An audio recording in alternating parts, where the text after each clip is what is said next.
नमस्ते। आप सभी का स्वागत है हमारे यूट्यूब चैनल अंशुल जी कहानियों में। इस चैनल में आपको डरावनी और रोचक कहानियाँ सुनने को मिलेंगी। अगर आपको ऐसी कहानियाँ सुनना पसंद है तो हमारे चैनल को सब्सक्राइब कर लीजिए और कहानियाँ पसंद आए तो लाइक कीजिए और बने रहिए अंशुल जी कहानियों के साथ।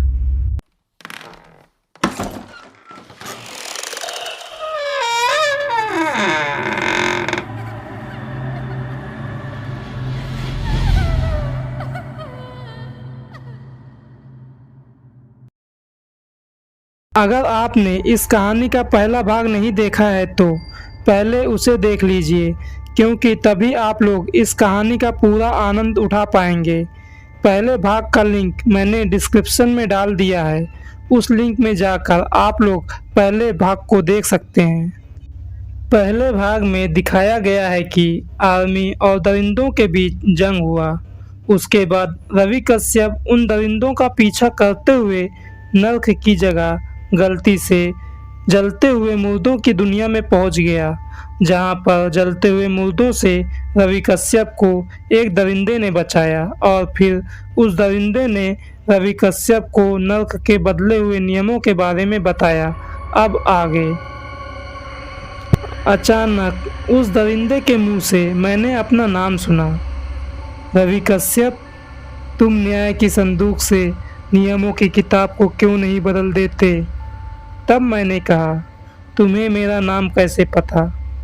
तब उस दरिंदे ने कहा, तुम बहुत खास हो, तुम्हें इन सवालों का जवाब आने वाले समय में मिलेगा।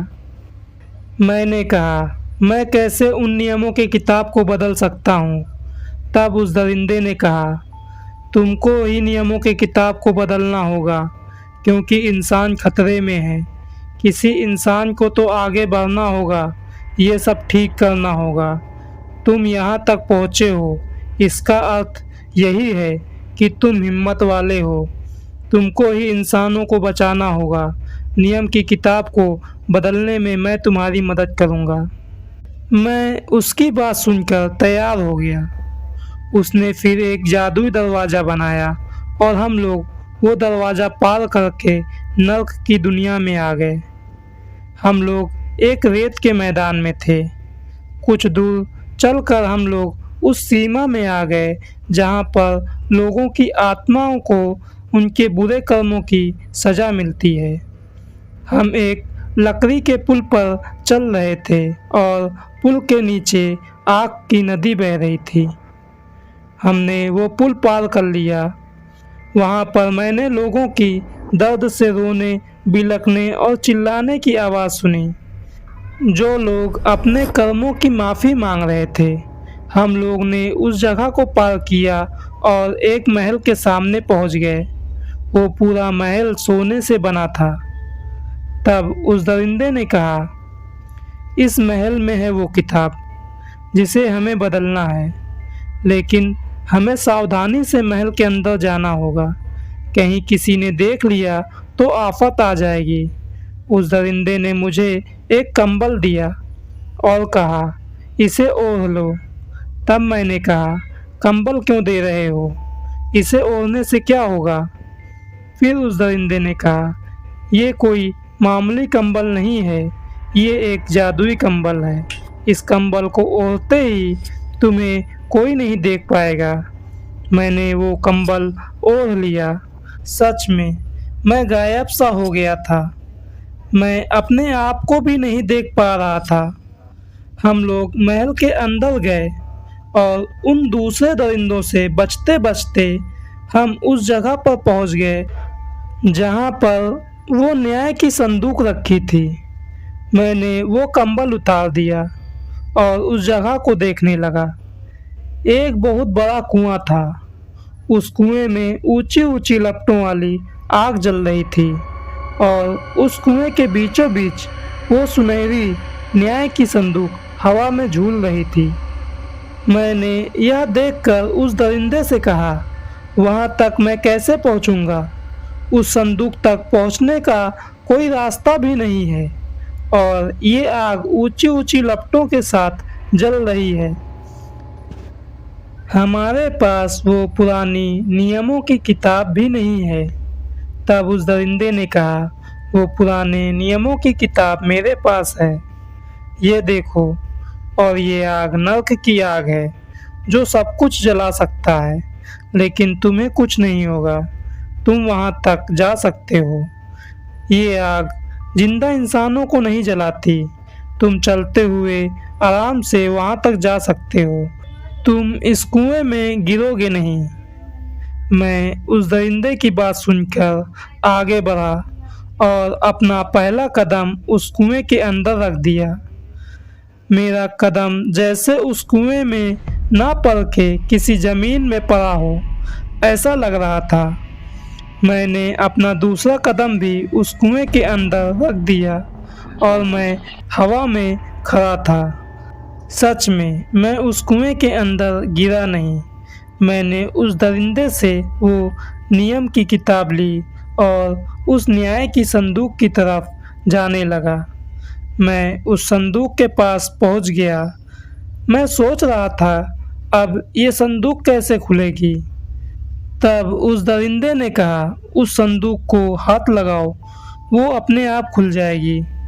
जैसे ही मैंने संदूक पर हाथ लगाया, वो संदूक अपने आप खुल गई। उस संदूक के अंदर से वो चमकती हुई किताब को निकाल लिया और दूसरी किताब को रख दिया। फिर उस संदूक को बंद कर दिया। वो किताब अब भी चमक रही थी। मैं हवा में उस कुएं के ऊपर से चलते हुए उस कुएं से बाहर निकल गया। मैं बहुत खुश था। मैं उस दरिंदे से बोल रहा था, मैंने वो नियम की किताब को बदल दिया। हम कामयाब हो गए। मैं हंस रहा था। तब उस दरिंदे ने कहा, वो किताब मुझे दे दो। फिर मैंने उस दरिंदे को किताब देते हुए कहा, ये किताब इतना चमक क्यों रही है। तब उस दरिंदे ने हंसते हुए कहा, तुम इंसान कितने मूर्ख हो। यह सुनकर मेरे चेहरे से हंसी गायब हो गई। उस दरिंदे ने कहा, कभी न्याय की संदूक से वो नियमों की किताब बदली ही नहीं थी। ये जो किताब चमक रही है, वो नर्क के नियमों की किताब है, और जिस किताब को तुमने संदूक में डाला है, वो मेरे द्वारा बनाई गई नियमों की किताब है। अब वो नर्क के सिपाही मेरे द्वारा लिखी गई नियमों का पालन करेंगे। उसने अपना रूप बदला और एक बड़ी सींगों वाला, बड़ी दांतों वाला, लाल रंग का शैतान बन गया। उसने मुझसे कहा, बाहर देखो, मेरी शैतानी सेना आ रही है। मैंने बाहर देखा, वो शैतानों की फौज महल के अंदर आ रही थी। मैंने कहा, तुम कौन हो? तब उस शैतान ने कहा, मैं पाताल लोक का राजा हूँ, शैतानों का राजा हूँ। फिर मैंने कहा, तुमने मुझे धोखा दिया है। तुमने मुझे ही क्यों चुना वो किताब बदलने के लिए।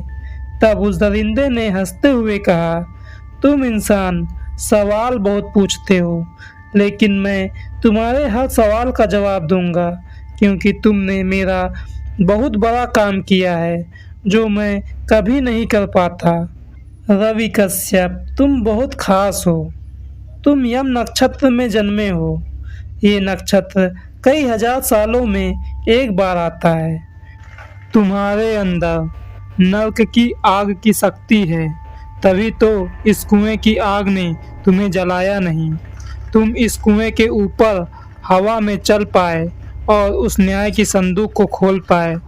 तुम्हारी जगह पर कोई और होता तो वहीं जलकर राख हो जाता। जब तुम छोटे थे, तभी से मेरी नज़र तुम पर थी। तुमने पूछा था कि मुझे तुम्हारा नाम कैसे पता।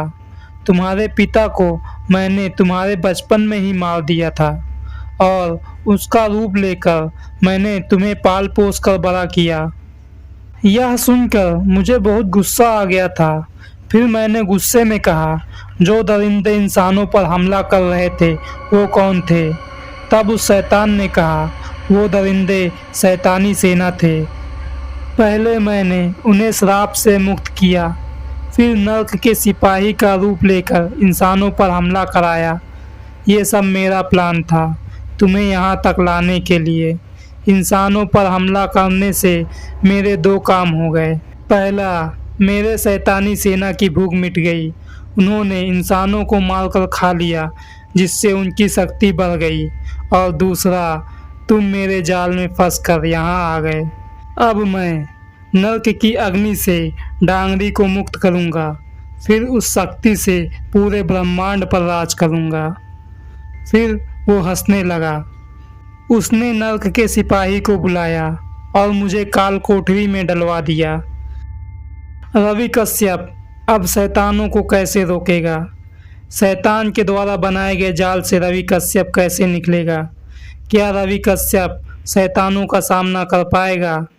इन सभी प्रश्नों का उत्तर इस कहानी के अगले भाग में मिलेगा। तो अभी इस चैनल को सब्सक्राइब कर लीजिए ताकि इस कहानी का अगला भाग मिस ना हो।